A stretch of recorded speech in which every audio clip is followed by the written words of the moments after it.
Many people would wonder, not only across Europe but also in this country, that given the kind of image problem Islam had across Europe, what compelled you towards Islam? Good question. I had the same image initially of Islam. You had the same image? That everybody else has, because I only knew about Islam from the media, which wasn't very positive, and it wasn't very much. So when I was introduced to Islam by somebody who was just in the process of finding his faith, not a long-bearded mullah, but actually a handsome sports star, Imran Khan at the time, who had just won the World Cup for Pakistan, but it had completely passed me by because I'm German. I don't know, we don't have cricket in Germany.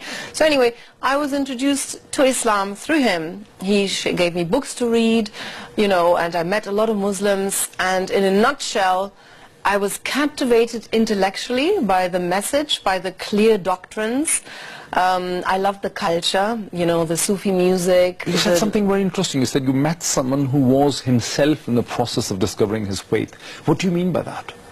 Well, I mean, at the time he was studying Islam. This is 1992. Yeah, 1992 he was studying Islam intensely. He was buying a lot of books on Islam and shared them, you know, with me and with his other friends. And I was always interested in philosophy. I had an interest in ethics and spirituality. So, you know, I was captivated. I just started devouring these books. And I realized very quickly this is true, you know, there's the truth here.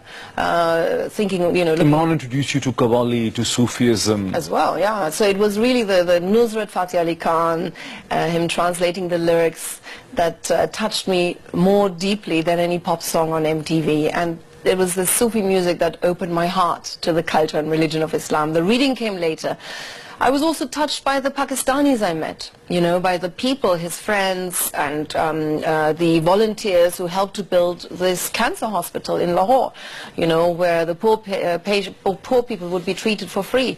I was very touched by this effort, you know, how he managed to raise all these funds with an army of volunteers around the world who all wanted to be part of this project for no ulterior motive, just to serve God. When we talk about Imran Khan, inspiring you towards Sufism and Qawwali and Islam and books and reading. When you hear his critics, especially the feminists and the liberals in Pakistan, they think that Imran is naive, has no substance, he's not deep enough for the politics, he's ultra-conservative, he's an Islamist. You are presenting him as someone who is deep and substantial, looking for truth and meaning in life. Isn't this a sharp contrast to I don't know how well these feminists know him, but you know, I have had the pleasure, you could say, or the fortune of having you know, acquainted him as a friend for a number of years in London when he was still there, and that is what my experience was. You know, he was a seeker of the truth. So you think that Imran had a deeper side to his personality, a philosophical side to his personality? Absolutely, of course. I was reading, you know, we were reading books, there was so many books, debating, you know, and he did basically dawah on me for 3 years, you know, telling me every single detail about Islam, the position of women, this, that, you know, the afterlife, asking profound questions, you know, what is the purpose of life?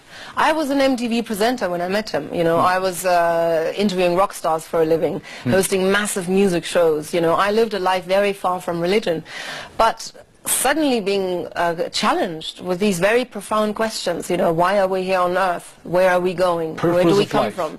Purpose of life. I hadn't had time to think about such things.